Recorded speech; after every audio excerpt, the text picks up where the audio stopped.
시청자 여러분 안녕하십니까? 김석호입니다. 한강과 서해를 잇는 경인 아라뱃길이 개통된 지 1년하고도 한 달이 지났습니다. 여기엔 2조 6천억 원이라는 막대한 예산이 투입됐습니다. 이런 경인 아라뱃길이 시설 이관 문제 또는 경제성 문제로 상당히 진통을 겪는 것 같습니다. 한국수자원 공사와 인천 사이의 갈등인데요. 자, 그러면 통행로 단절 문제, 그리고 주거 환경 악화 등 주민들의 피해도 받고 있다고 그럽니다. 이런 문제점이 이제 큰데요. 물론 수자원 공사 측도 이러한 부분을 인정은 하고 있습니다. 그래서 이런 해결책이 없는지 오늘 이 시간에 한번 찾아보겠습니다. 자, KBS 인사이드 경인. 오늘 이 시간에는 경인 아라뱃길 사업의 문제점을 진단하고 발전적인 대안을 모색하겠습니다. 오늘 토론을 위해서 네 분의 패널이 출연했습니다. 네, 패널을 소개해드리겠습니다. 인천의 지역구를 둔 문병호 국회의원님 나오셨습니다. 한국수자원공사 측 경인 아라뱃길 사업본부의 김재복 본부장 나오셨습니다. 한신대 국제경제학과 임성민 교수 나오셨습니다. 인천대 도시환경공학부 김진환 교수 출연했습니다. 자, 오늘 토론 아주 좋은 토론 그리고 발전적인 토론을 기대하겠습니다.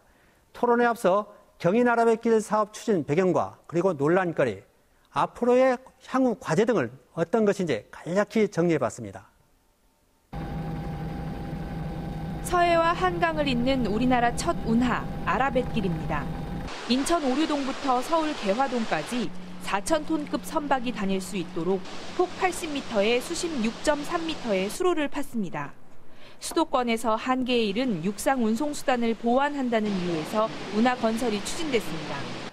여기에 홍수 방지 효과와 관광과 레저 공간 조성까지 기대하면서 정부가 2조 2천억 원의 공사비를 들여 지난해 완성했습니다.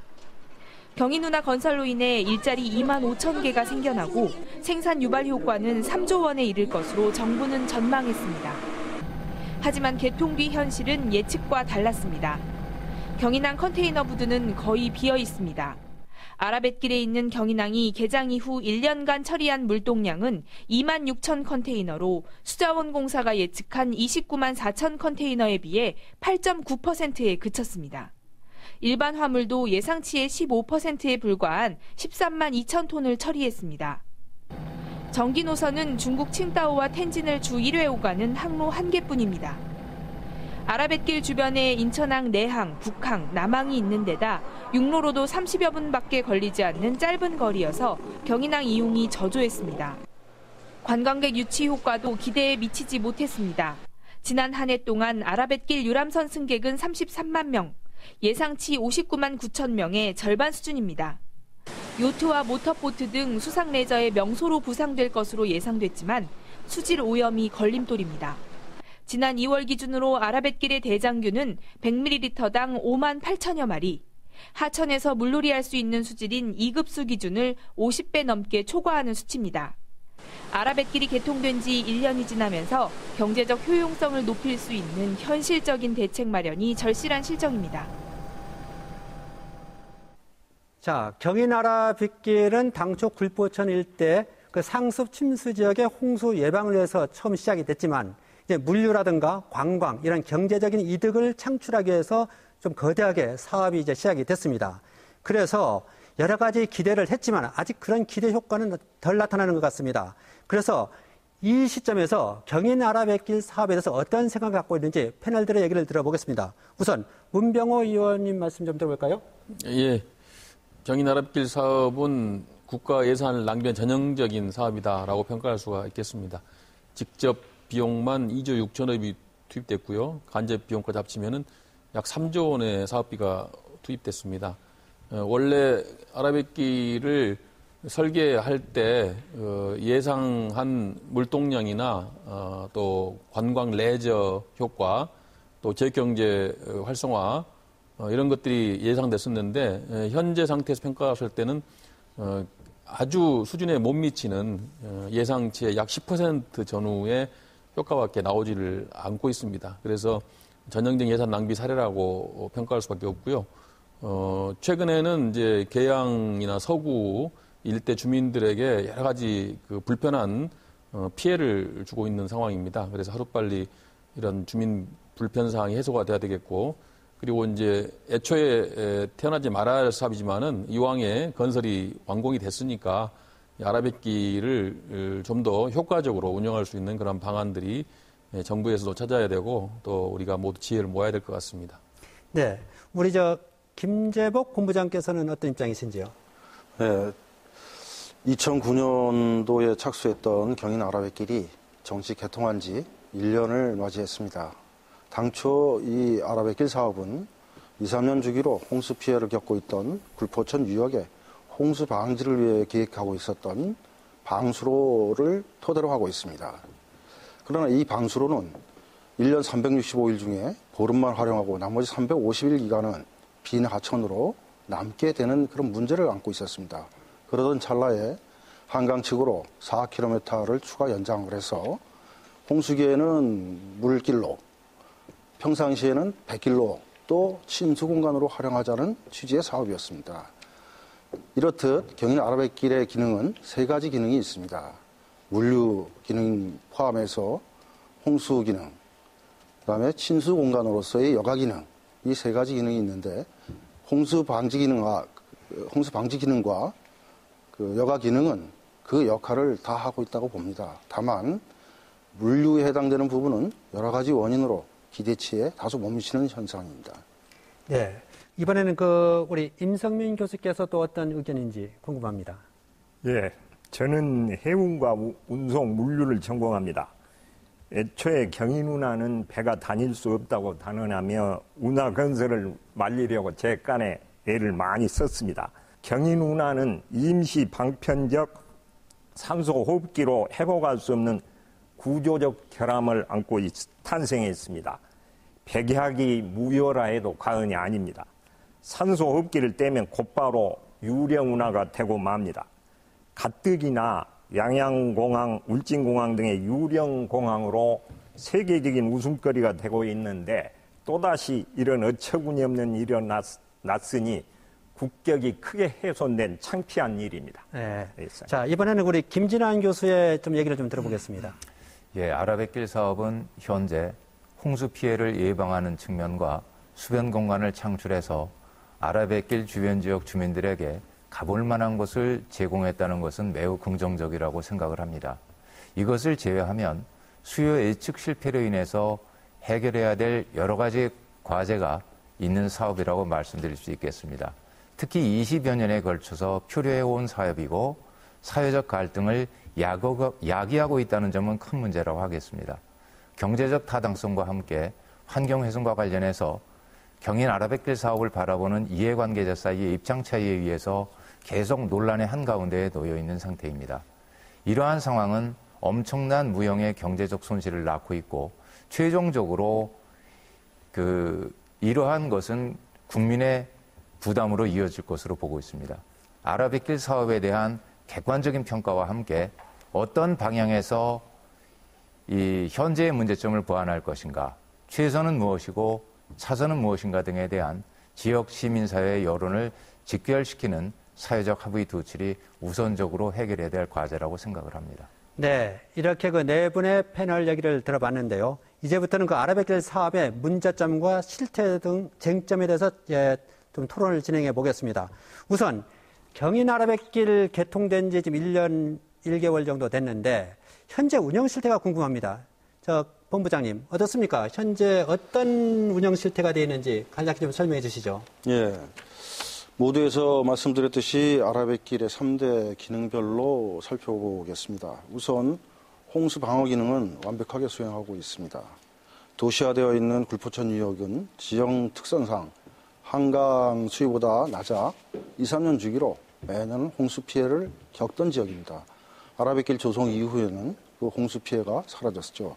두 번째, 여가 기능 또한 주변 시설과 연계해서 친수 공간으로서 자리매김을 하고 있습니다. 개통 후에 약 200만 명의 시민이 자전거길, 수변 공간, 요트 프로그램에 참여하고 특히 친수공원은 지역 행사 공간으로서 정착되어 가고 있습니다.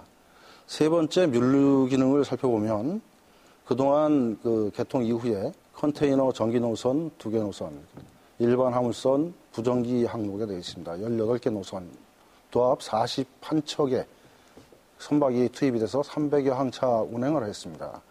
그 결과 컨테이너 약 2만 4천 TU, 일반 화물 13만 7천 톤을 처리를 하였습니다. 물류는 여러 가지 원인으로 계획 대비 실적이 다소 저조한 실정입니다. 예. 그 운하 사업의 경우에 사업의 효과라든가 경제성 나타나려 그러면은 어느 정도 시간이 좀 지나야 된다는 얘기도 있습니다. 우리 지금 임성민 교수께서 이렇게 보면은 이번 경인운하 이 사업은 실패한 사업으로 이제 단정하고 있는데 그 이유가 뭡니까?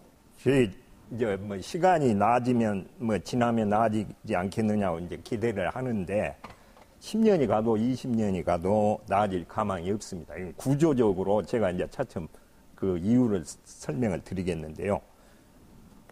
경인은 배가 다닐 수 없는 구조입니다. 여기 제가 판넬을 하나 가져왔는데요. 인천 지금 경인운하 인천 터미널이 여기입니다. 그 이전에 인천에 항만이 4개가 있습니다. 북항, 내항, 남항, 신항.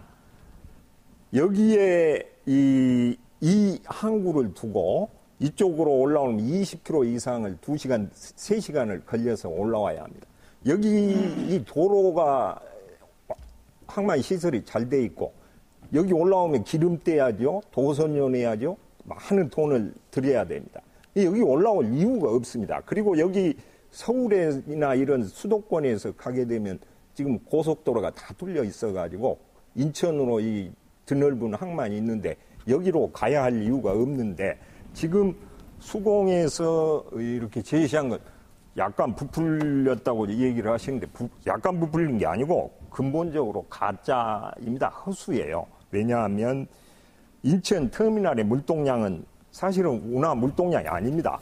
운하 물동량이란 건 이 관문을 통과해서 경인 터미널, 이 김포 터미널까지 가서 그게 운하 터미널이지, 운하 물동량이지, 여기 관문 통과하기도 전에 컨테이너 여기도 내리고, 여기는 철강은 여기 들어와 있어요. 여기서 관문만 통과해주고 내는 거예요.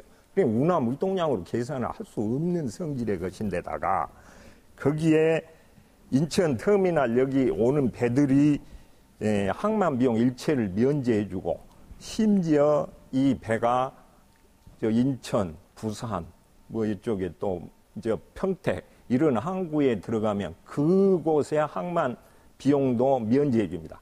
화물비도 면제해주고요. 보통 그 금액이 적지 않습니다. 몇백만 원, 몇천만 원씩 돼요. 근데 지금 그걸 면제해주고 실제로 그러니까 부산이나 인천에서 그 수익을 축내가면서 이걸 유인해서 이 수치를 부풀리고 있는 거죠. 근본적으로 그러니까 이걸 빨리 중단해야 됩니다. 네, 그러면 예. 다시 더 설명할 기회가 있을 것 같고요. 예. 우선은 이런 부분이 있을 것 같습니다. 이제 실패한 사업이라고 규정을 했지만 예. 또 이쪽 우리 수자원 공사 측의 입장도 다를 것 같습니다. 또 어떤 의견이 있는지요? 예. 우선 교수님 말씀하신 부분에 대해서 좀 해명을 좀 드려야 될 사항이 있을 것 같습니다. 지금 말씀하신 부분이 인천터미널에서 처리한 물동량은 운하 물동량으로 볼 수 없다라는 말씀이신데요. 저희 경인아라뱃길 사업성 분석을 할 때 그 처리 물동량에는 인천터미널에서 처리하는 물동량, 김포터미널에서 처리하는 물동량이 다 포함돼서 사업이 분석이 된 사항입니다. 그 물동량 비를 보면은 인천터미널에서 처리하는 물동량이 약 80%, 김포터미널에서 처리하는 물동량이 한 20% 정도 차지하고 있습니다. 지금 실적을 놓고 보더라도 인천터미널에서 처리하는 물동량이 약 80% 정도 처리하고 있고 김포터미널이 20% 정도 처리하고 있습니다. 두 번째 또 말씀하신 부분이 항비 면제 뭐 등등 인센티브를 제공을 하고 있어서 억지로 배가 온다라는 취지의 말씀이셨는데요. 물론 항만시설 사용료 신설항이다 보니까 당분간 면제하는 건 맞습니다. 그거는 여타 항도 같은 사례를 갖고 있고 광양항이나 뭐 포항항 이런 데도 여태 지금도 항비 면제를 하고 있는 상황입니다. 또 추가로 말씀하신 부분이 더블 콜링에 해당되는 부분 이야기가 있으셨어요. 물론 제도적으로는 그런 제도가 있습니다. 근데 저희 그 경인아라뱃길 김포항에서는 인천항에서는 인천터미널에서는 그 대상 항만이 주로 중국입니다. 중국과 노선은 그 항권 제약이 돼 있어가지고 저희 경인항을 들러서 여타 인천항이나 평택항으로 더블 콜링하는 선박이 한 척도 지금 없습니다. 그런 상황임을 먼저 말씀을 드리고요. 두 번째 지금 그 사회자께서 말씀하셨던 그 타당성에 해당되는 부분, 그 부분을 좀 말씀드리고자 합니다. 저희 아라뱃길 사업은 물류 기능만 놓고 판단해서는 안 된다고 봅니다. 저희 아라뱃길 경제적 편익을 산출할 때는 홍수 방지 편익과 교통 편익, 그 다음에 레저 편익, 토지 조성 편익 이런 부분을 종합적으로 고려를 해서 그 경제적 타당성을 확보한 사업입니다. 그 중에서 홍수 편익이나 토지 조성 편익, 레저 편익 등은 현재 그 효과가 나타나고 있는 상황입니다. 다만 육성 물류가 해송 물류로 전환됨에 따라 가지고 발생되는 교통 편익은 기대에 못 미치는 부분이 사실입니다. 그런 부분은 지금 저희 경인항이 신설항으로서 제반 물류 지원 인프라가 다 완비가 되지 않았고 또 당초에 예상했던 그 경제 성장률이죠. 경제 성장률이 기대치에 못 미치다 보니까 절대적인 물동량 자체가 축소가 된 상황에서 저희 경인 아라뱃길 김포 인천항이 경인항이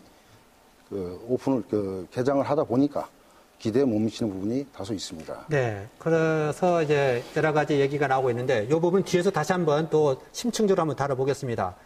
우선 저기 아라뱃길 경제성 문제는 뒤에서 다시 한번 다뤄보겠습니다.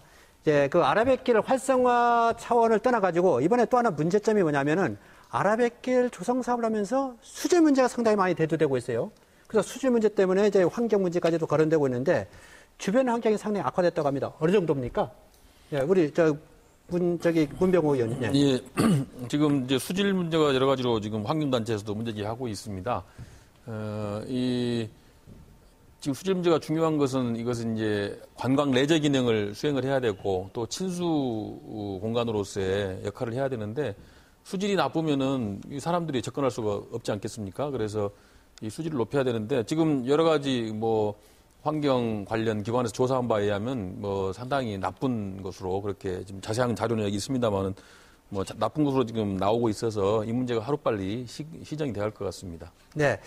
자, 이에 대해서 우리 김진환 교수께서 상당히 전문가로서 좀 알고 있을 것 같습니다. 어떤 생각을 갖고 있습니까? 예, 지금 문 의원님께서 말씀하신 부분에 공감을 하고요. 이러한 그 환경 문제는 경인운하 사업의 환경 영향 평가 단계에서부터 꾸준히 제거되어 왔던 문제들이 많이 있습니다. 대개 이제 수로의 수질 문제나 주변 지하수 오염 문제, 생태계 교란과 서식지 훼손 문제 이런 것들이 있고요. 요즘에는 이제 지역적 공간 단절로 인해서 나타날 수 있는 것으로 녹지축의 단절, 그다음에 이제 동물 이동 통로의 단절, 그리고 생태계 네트워크의 단절 이렇게 되어 있습니다. 그래서 수질의 상태는 서해 바닷물하고 한강물의 소통, 그리고 수질 정화 설비에 의해서 이제 그 수질 관리 상태가 좀 다르게 나타나는데, 그에 따라서 결과적으로 지금 수질 등급을 판단해 보면 보통에서 나쁨에까지 다양하게 나타나고 있습니다. 때때로 수질 관리 목표값을 초과할 때도 있고요. 지표 항목별로 보면 하천이나 또는 호소수 수질 기준을 비교해 봤을 때 나쁨 상태로 나타내는 경우도 종종 있습니다. 그리고 이제 부영향화에 따라서 기온이 높아지면서 녹조나 남조류 같은 조류 번식이 과도하게 나타나고 있고요. 또 수중 폭기 시설과 같은 수질 개선 설비로서 목표 수질 관리를 유지하는 것은 지금 불가능한 상태이기 때문에 유수 소통에 의존하고 있는 실정입니다. 유수 소통의 비율은 바닷물 2에 한강물 1의 비율을 섞는 것을 원칙으로 하고 있는데 때로는 8대1의 비율까지 소통하는 경우가 생깁니다. 네, 그에 따라서 염분 함량이 낮게는 바닷물의 4분의 1에서부터 높게는 3분의 2까지 도달하게 되니까 결과적으로 지하수로의 염분 유입의 가능성이 있고 생태계 교란의 가능성이 있다는 문제를 안고 있습니다. 예, 수질의 문제점을 지적하고 있는데요. 이에 대해서 우선 우리 아라뱃길 사업본부에서 좀 설명을 해야 될 것 같아요. 예, 뭐 수질은 깨끗하면 깨끗할수록 좋습니다. 그게 맞는 말씀이고요. 저희 아라뱃길에서 수질 관리 목표는 아라뱃길이 제공해야 되는 친수 공간으로서 역할에 기초해서 설정이 됐습니다.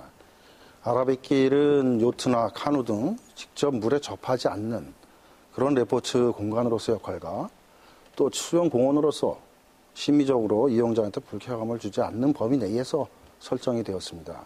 지금 말씀하신 바와 같이 우리나라에서 수상 레저에 해당되는 구체적인 수질 기준은 사실 없는 상태입니다. 참고해서 저희는 한강의 수질하고 유사한 4등급 수준으로 설정이 돼서 지금 관리를 하고 있습니다.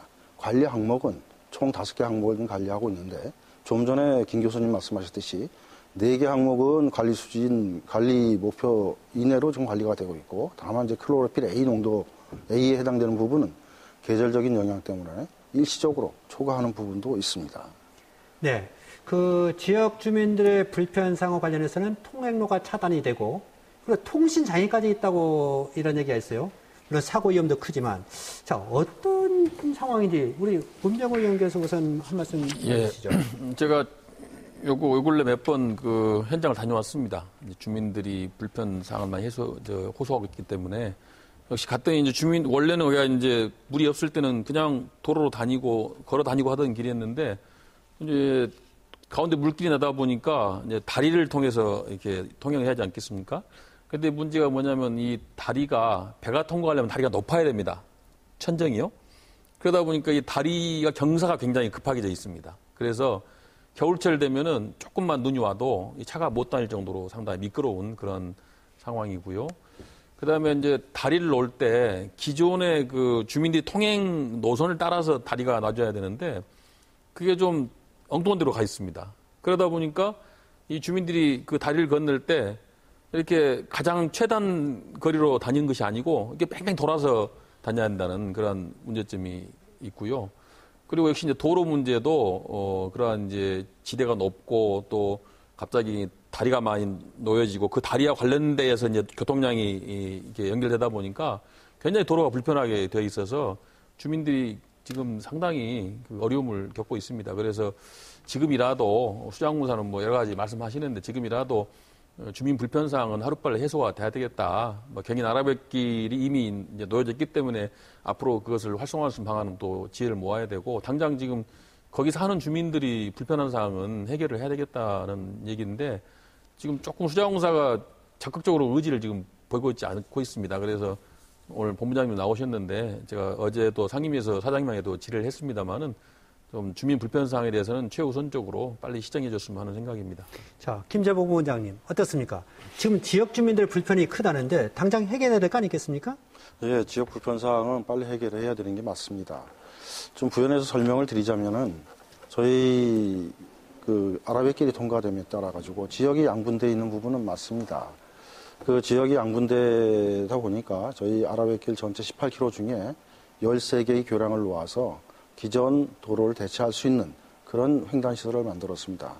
일부 그 교량 같은 경우는 고속도로하고 철도, 아라뱃길을 통과해서 그 연결하다 보니까 지금 의원님 말씀대로 높은 장대의 교량으로 형성되어 있는 부분이 있습니다.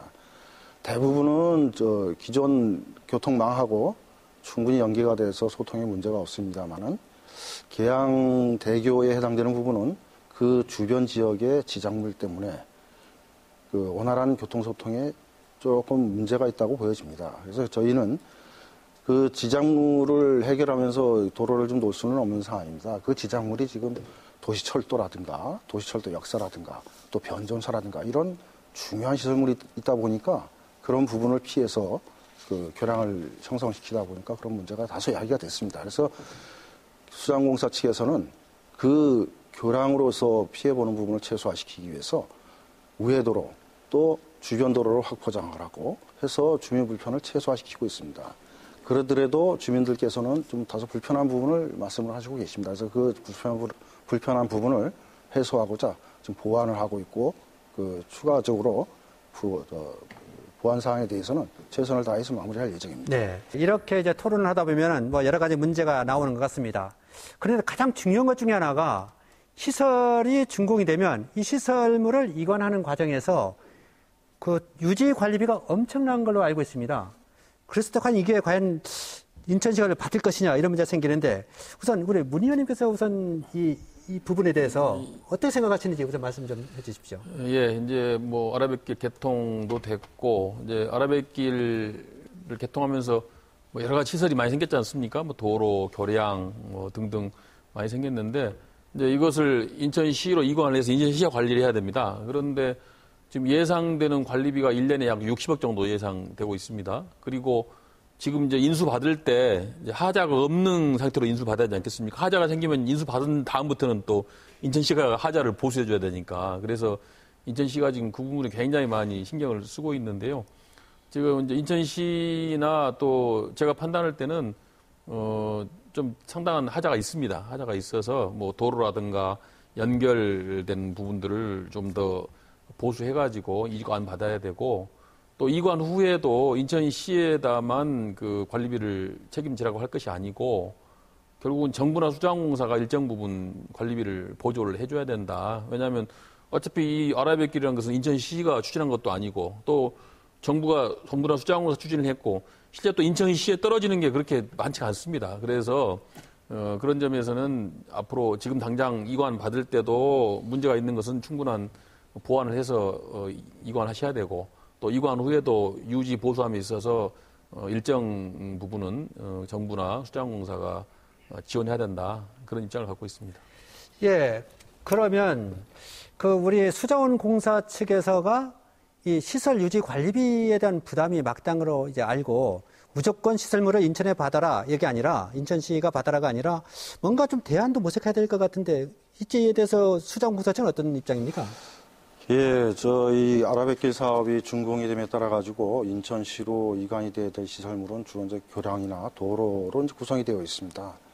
그 중에 이제 교량 시설물이 6개가 있는데요. 그 교량 시설물은 당초에 있던 도로, 교량, 평면 교량에 해당되겠습니다만 그 도로와 평면 교량을 대체하는 시설들입니다. 그 대체하기 전의 시설도 인천시에서 이제 관리하고 있던 시설이고 그 시설 자체가 도시계획 시설입니다. 이 도시계획 시설은 법적으로 관리청인 인천시에서 유지관리를 하도록 그렇게 규정이 되어 있는 상태입니다. 저희 K워터 입장에서는 그 시설을 관리하려 해도 법적으로 관리할 수가 없도록 규정이 되어 있고 유지관리비 또한 마찬가지입니다. 또 아울러서 이 하자에 해당되는 부분 말씀이 있었는데 당연히 그 넘겨드리기 전에 하자가 있다는 부분이 있으면은 그거는 100% 저희가 보수를 해서 완벽한 시설로 넘겨드리는 게 타당합니다. 그리고 그 하자라고 얘기할 수 없는 부분들, 이런 부분 때문에 사실 인천시하고 좀 갈등이 좀 있는 부분이 있습니다. 예를 들면은 저희 사업 계획에 포함되어 있지 않은 그런 시설 보완이라든가 시설을 요구한다거나 이런 부분 때문에 지금 인천시하고 뭐 의견 조율을 하고 있습니다만은 쉽게 조율이 되지 않고 있는 그런 상황입니다. 네, 지금까지 경인 아라뱃길 사업의 어떤 문제점이라든가 실태를 파악을 해봤는데요. 지금부터는 그냥 문제점만 이렇게 나열할 것이 아니라 어떤 구체적인 대안을 한번 모색을 해보겠습니다. 어떤 발전적인 대안인데요. 자, 우선 첫째로 주민들의 안전 문제가 좀 얘기 많이 거론되고 있는데 우리 수자원공사 측에서는 또 어떻게 좀 대응책을 마련하고 있는지요? 예, 저희가 아라뱃길 사업을 하면서 만들어 놓은 그 공공시설은 정부에서 정한 그 설계 기준, 그거를 충족을 하면서 저희가 시설을 만들었습니다. 그 만들어진 시설의 특성을 좀 보면은 그 기존 도로로 되어 있는 부분이 이제 교량으로 그 횡단하는 그런 시설이 일부 있습니다. 그러다 보니까 횡단 교량의 특성상 그 겨울철 동절기에는 그 결빙에 좀 취약할 수가 있습니다. 그 부분은 인천시에서도 그런 문제 제기를 하셨었고 저희도 또 그게 인정이 됩니다. 그래서 그 결빙에 해당되는 부분을 자동으로 해빙을 할 수 있는 그런 설비를 지금 설치를 하려고 인천시하고 협의 중에 있습니다. 그건 뭐 금년 겨울이 오기 전에 설치가 돼서 운영이 될 것으로 판단이 되고요. 그다음 교통 흐름 체계에 흐트러진 교통 흐름 체계에 해당되는 말씀이 있으셨는데요. 저희가 아까도 말씀드렸듯이 13개 교량 중에 12개에 해당되는 교량에는 그런 문제가 없습니다. 다만 하나 이제 계양대교가 지형적인 여건상 불가피하게 대안을 좀 찾아서 저희가 만들어 놓은 그런 상황인데요. 그 부분은 지금 대안 그 우회도로가 되겠습니다. 우회도로에 해당되는 불편 사항이 없도록 주민들이 이용하는데 그 편하게 이용하실 수 있도록 저희가 최선을 다해서 보완을 하도록 하겠습니다. 예, 주민의 안전 문제에 대해서 이제 심려를 기울인다는 얘기인데 아무래도 이렇게 하려고 하면은 이제 비용의 문제가 좀 대두될 것 같습니다. 뭐 돈 없이 모든 사업을 할 수 없기 때문에 자, 이에 대해서 비용 문제를 좀 거론 안 할 수가 없어요, 문 의원님. 예, 그렇습니다. 모든 게 다 비용, 예산, 돈으로 귀결이 되고 있거든요. 아까 말씀드린 대로 뭐 교량을 보수한다든가 또 주민들이 요구한 방향으로 뭐 통로를 놓는다든가 또 도로도 뭐 이렇게 높고 낮고를 조정하고 좁은 데를 넓히고 하는 건 전부 다 돈이 들어가는 문제라 결국 예산이 투입돼야 되는데 아까도 말씀드렸지만 인천시도 지금 재정이 어렵지 않습니까? 거기다가 계양구나 서구는 더 말할 것도 없고요. 어쨌든 간에 저는 이것은 결자 해지 차원에서 그 아라뱃길을 만든 주도한 수자원공사가 주민 불편사항을 좀 해소해야 된다. 그리고 아까 이제 우리 본부장님이 사업구역 바깥에 말씀하셨는데 사업구역 바깥이라 하더라도 그 원인 제공이 아라뱃길의 개통으로 인해서 초래됐다면은 역시 그 부분도 조금 그 범위 안에 포함시키는 것이 옳지 않겠나 그런 생각이고요. 뭐 예산 문제에 대해서는 저도 국회 차원에서 노력하겠습니다. 그래서 뭐 수자원공사 어려우니까 뭐 예산처나 국토부 예산이라도 끌어와서 적극적으로 좀 수자원공사가 할 수 있도록 뒷받침을 또 해야 되겠죠. 그런 역할을 국회에서 열심히 해보겠습니다. 예, 앞으로 예산 확보 문제가 이제 어쨌거나 큰 관건이 된 것 같습니다. 그리고 앞서 우리 실태 조사 상황에서 그렇고 진단할 때 그랬는데 이 환경 오염 문제 그리고 특히 수질 문제를 많이 이제 거론이 됐는데 수질 문제에 대해서 좀 우리가 고민을 해봐야 될 것 같아요. 그래서 수질 문제에 대해서 우선 우리 김진환 의원 교수께서 한번 좀 대안이 있으면 좀 한번 얘기해 주시죠. 예, 지금 그 아라뱃길의 수질 문제를 이야기하는 것이 이제 첫 번째로 그 아라뱃길 수로로 들어오는 물들입니다. 그 중에서 이제 가장 문제를 일으킬 가능성이 높은 것이 이제 굴포천 물을 꼽을 수가 있겠는데요. 그 이유는 굴포천 하류 쪽에 이제 그 귤현 보호라고 해서 고무 보호를 설치했습니다.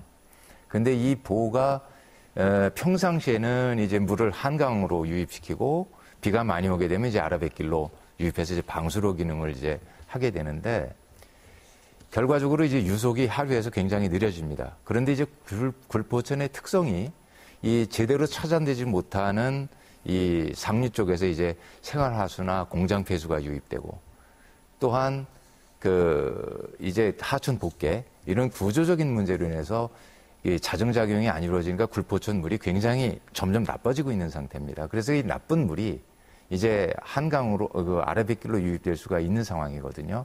그래서 이러한 것들을 그런 이제 굴포천에 물이 있고 그다음에 이제 주변에 그 지역이 주변에 농경지들도 있습니다. 그러다 보니까 농경지의 부영양화의 원인이 되는 영양염료들이 이제 유입될 가능성이 있습니다.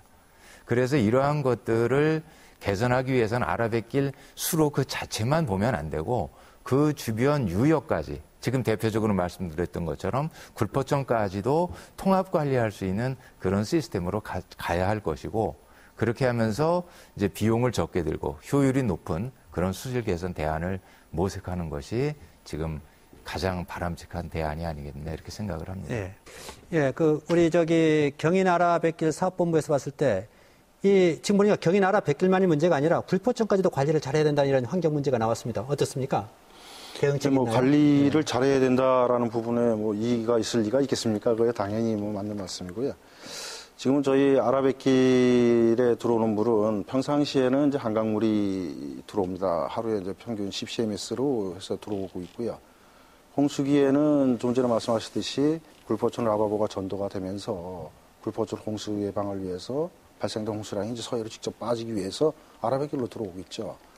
그래서 그 평상시하고 홍수기하고 홍수기 직후죠. 그 나누어서 좀 수질 관리에 해당되는 부분을 좀 생각해 볼 필요가 있는데요. 저희 아라뱃길 수질 관리는 물론 내부에서 수질 관리도 중요하지만 들어오는 오염원을 좀 저감시키는 게 무엇보다 중요합니다. 다행히 서울 한강 평상시에 들어오는 한강물에 대한 그 오염원 저감 대책으로는 서울시에서 지금 기존 하수처리장 고도 처리 공정 도입이 금년 말까지 완료하는 걸로 지금 계획이 되어 있습니다. 내년도 되면은 한강의 오염원은 많이 줄 것으로 이제 예상이 되고요. 굴포천에 해당되는 부분은 좀 전에 의원님께서도 말씀하셨듯이 다 공감을 하고 있습니다. 그 굴포천 하천이 여러 지자체를 통해서 흘러오다 보니까 체계적인 관리에 한계가 좀 있고 해서 국가하천 지정의 필요성이 국회에서도 인정을 하시고 정부에서도 인정을 하시다 보니까 아마 탄력을 받아서 국가천으로 지정이 되면 아라뱃길 수질 개선이 대폭 개선이 될 것으로 예상이 됩니다. 네, 그 경인 아라뱃길의 어떤 관리적인 관리를 체계적으로 관리하기 위해서는 여러 가지 대안들이 있을 것 같습니다만 특히 그 아라뱃길의 물류 기능을 활성화하자 이런 얘기들이 좀 나오고 있어요. 이에 대해서 어떤 생각을 갖고 있는지 우선 우리 임상민 교수께서 한 말씀 해주시죠. 예. 유감스럽고 안타깝게도 물류 기능의 활성화는 기대해서는 안 됩니다. 근본적으로 배는 트럭과 경쟁할 수 없고 경인 운하의 위치가 운하로서 기능할 수 없게 되어 있습니다. 대안이 없다는 겁니까? 없습니다. 양양공항, 울진공항, 무안공항이 왜 유령공항이 됩니까? 모두 자동차에 밀려가지고 유령공항으로 전락됐습니다. 비행기, 선박, 기차 등은 완결력이라는 게 없습니다. 트럭이 없어지면 몰라도 경인 운하의 물류 기능에 대한 환상은 버려야 합니다. 트럭은 딱 싣고 내리는 딱 투타임인데 배는 아까 얘기한 최장 7번을 필요로 합니다. 그런데다 느리고 근데 저기 그 뭡니까 20분이면 갈 것을 3시간, 4시간, 5시간씩 걸리는데 누가 장사꾼양은 100원을 보고 다투는데 이건 잊어버려야 됩니다. 자, 얘기를 들어봤는데요. 그렇다면 우리 김재복 본부장님 어떻습니까? 또 다른 생각이 많이 있는 거 아닙니까? 저는 그렇게 교수님 말씀 획일적으로 이렇게 재단을 할 수는 없다고 보여집니다. 물론 화물을 운송하는 데 있어서 시간이 중요하고 비용이 중요하고 뭐 이런 부분 다 중요합니다.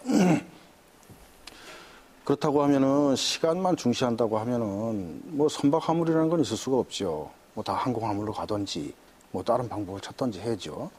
그리고 또 비용만 중시 여긴다고 하면은 인천항 같은 경우 그 출입 가능한 선박이 최대 10만 톤 정도까지 출입이 가능한데 그럼 10만 톤 이하의 배는 입항하면 안 된다는 논리가 되겠죠. 근데 실질적으로 인천항 같은 경우 보면은 그 전체 작년 같은 경우 한 8,000척 정도가 입항을 했는데 그 중에 7,000톤 미만 선박이 약 한 40% 정도 차지하고 있습니다.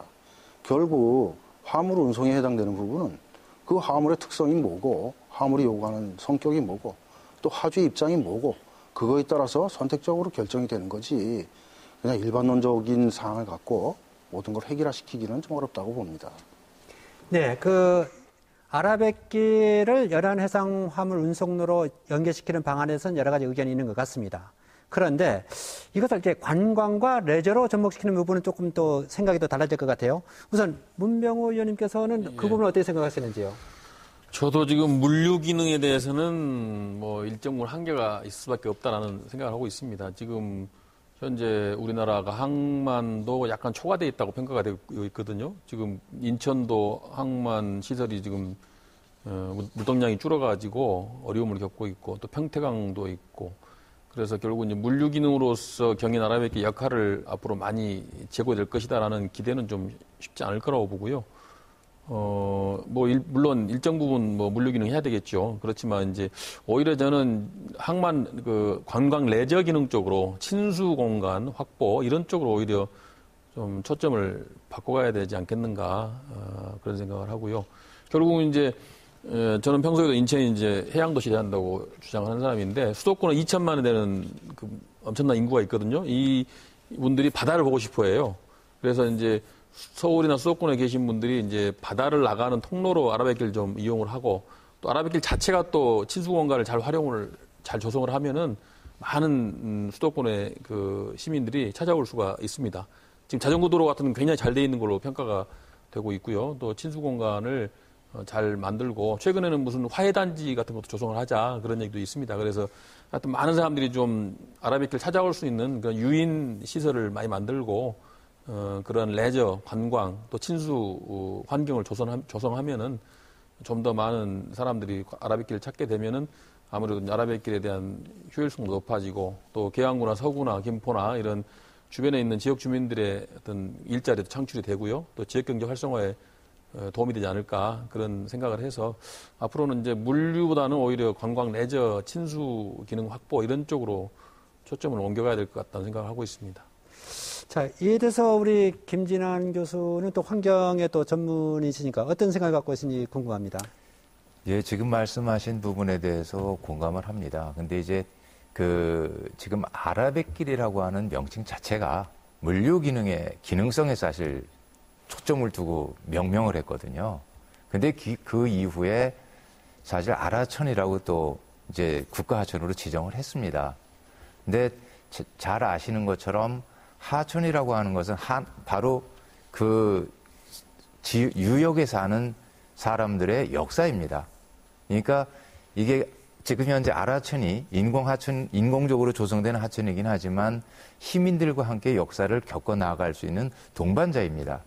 그래서 사실 아라천이 이제 백길 기능보다 아라천 자체의 특유한 문화적 콘텐츠를 느낄 수 있게 만들어주고 그리고 또 하나 이제 레저 인프라를 갖추어 나간다고 하면 상당히 유익한 그 공간으로 자리매김할 수 있을 것이다. 지금 현재 아라뱃길을 가보면 그 자전거길 그리고 일부 물놀이 시설 그리고 휴게 시설 이런 거 이외에는 사실 볼 수가 없습니다. 물론 문화예술 공연이 가끔 이루어지긴 하지만 문화예술 공연이 더 활발해질 수 있도록 이러한 컨텐츠 그리고 인프라 이런 것들을 갖춰 나간다고 하면 이것이 주가 되고 그 다음에 이런 것들이 활성화되고 나면 부수적으로 이제 뭐 관광 레저와 같은 뭐 유람선이 됐던 것이 좀 물류 기능까지도 조금 더 보완적으로 나타나지 않을까 이렇게 생각을 해봅니다. 예, 이렇게 토론을 하다 보니까 어느덧 이제 마감해야 될 시간이 거의 다다르는 것 같습니다. 토론이 뜨겁다 보면 여러 가지 할 얘기가 많이 있는데 사실 오늘 토론을 하다 보니까 많은 얘기를 못한 것 같아요. 그래서 오늘 네 분이 패널이 한 번씩 오늘 이 얘기는 꼭 해야겠다는 부분들이 있을 겁니다. 우선 김진환 우리 교수님부터 자, 마무리 한번 발언을 해 주십시오. 예. 예. 그 아라뱃길은 잠재적인 가치가 매우 큰 공간이라고 생각을 합니다. 그래서 주민들의 지속적인 관심, 그리고 지역의 사회, 경제, 문화적인 요소를 통합하는 것이 매우 중요하다고 봅니다. 그에 따라서 정부와 공공기관, 시민사회, 그리고 전문가 등 이해관계자들 사이의 유기적인 협력, 특히 요즘에 많은 문제제기가 되고 있는 사회 갈등을 해소하고 또 문제를 검증하는 또 평가를 하는 이러한 사항들이 있기 때문에 지역대학을 포함한 협력체계 구축을 통해서 이러한 환경 모니터링 그리고 환경관리 계획 그리고 오염 예방 대책 그리고 아라뱃길의 적정 관리 방안, 활용 방안 이런 것들을 고민하고 사회적 갈등을 해소해 나가는 것이 필요한 과제라고 생각을 합니다. 네, 우리 임성민 교수께서도 마무리 발언해 주시죠.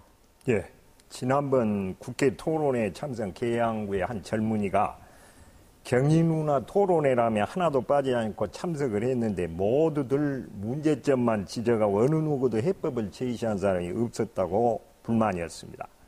물류, 관광 등 아무리 발버둥을 쳐도 흑자는커녕 돈만 들어갑니다. 깨끗이 실패를 선언하고 더 이상의 돈을 들여서는 안 된다는 것이 제 소견입니다. 경인운하는 계륵과 같습니다. 들인 돈이 아까워 버릴 수도 없고 유지하려면 많은 돈이 들어가 참으로 난감합니다. 경인운하의 경제성을 높일 방안이 없습니다. 지역적인 처방으로는 근본적인 해결책이 되지 못합니다. 하루빨리 실패를 선언하고 더 이상의 비용을 들이지 않는 것이 그나마 경제성을 높이는 방안이 될 것입니다. 이상입니다. 네, 이번에는 우리 김재복 본부장께서 예, 지금 토론회에서 주신 좋은 의견 저희가 업무를 하면서 유념을 해서 활성화가 될 수 있도록 최선의 노력을 하겠습니다. 그리고 지역 주민 불편사항 해소를 위해서도 전향적인 자세로 인천시하고 협의해 나가도록 하겠습니다. 마지막으로 제가 좀 부탁드리고 싶은 사항이 하나 있는데요. 이 경인항은 아라뱃길은 이제 개통된 지 1년밖에 안 된 항만입니다. 사람으로 말하면 신생아죠. 신생아가 태어난 신생아에게 뭐 뛰기를 요구하는 그런 사항은 좀 안 일어났으면 좋겠다. 지금 막 태어난 항만이고 그 주변 인프라라든가 여러 가지 해결해야 될 과제가 많이 있습니다. 또 부두 운영사라든지 약 50억의 민간 업체가 들어와서 지금 업무를 보고 있습니다. 이 대안 없는 부정적인 이야기만 할 경우에는 이 사람들 그 영업 활동이 큰 위축을 받고 있습니다. 그래서 지금은 태어난 지 얼마 안 되는 신생 항만으로서 좀 격려와 아낌없는 성원 이런 부분이 필요한 부분이라 생각이 듭니다. 네. 이번에는 그 문병호 의원께서 이제 마무리 발언해 주시겠습니다. 예. 경인 아라뱃길 사업은 현 시점에서 봤을 때는 실패한 사업이다. 전형적인 국가 예산을 낭비한 사업이라고 평가할 수밖에 없을 것 같습니다. 그러나 어떻게 하십니까? 이미 이제 아라뱃길 개통은 됐습니다. 과거만 따질 건 아니고 이제 앞으로는 경인 아라뱃길이 좀 더 물류 기능이나 관광 레저 기능이 활성화돼서 지역 경제에도 도움이 되고 일자리 창출도 되고 원래 처음에 계획했던 효과들이 나올 수 있도록 하는 것이 중요하다고 보고요. 모두가 지혜를 모아야 할 때라고 생각합니다. 특별히 당장 급한 것은 지금 아라뱃길 개통으로 인해서 고통과 피해를 받고 있는 그 지역 주민들, 계양구, 서구 주민들의 문제입니다. 하루빨리 이 불편사항이 해소되기를 바라고요. 또 경인 아라뱃길의 환경오염 문제도 빨리 진단이 되고 그 해결책이 제시돼서 지역 주민들에게 좀 더 쉴 수 있는 공간 또 주민들에게 편리한 그런 곳으로 발전돼야 될 것 같습니다. 앞으로 국회 차원에서도 이 문제에 대해서 적극적으로 노력하고 또 관계기관들과 함께 지혜를 모아보도록 하겠습니다. 네, 시청자 여러분은 오늘 토론을 어떻게 보셨습니까? 경인 아라뱃길 사업은 여전히 논란거리입니다. 시작부터 문제점이 없는 바는 아니겠지만 이미 건설된 아라뱃길을 그냥 방치할 것이 아니라 물류 대체 수송 수단으로서 활성화 방안을 마련하는 등 여러 가지 특단의 조치가 절실합니다. 관광 활성화 또는 레저 연결 방안도 있습니다. 지역 주민들의 피해를 최소화하고 경제적인 효과도 낼 수 있도록 지혜를 모아야 할 것으로 보입니다. 자, 오늘 토론 여기까지입니다. 좋은 의견을 제시하고 함께 자리를 해주신 패널 네 분께 감사드립니다. 시청자 여러분, 감사합니다.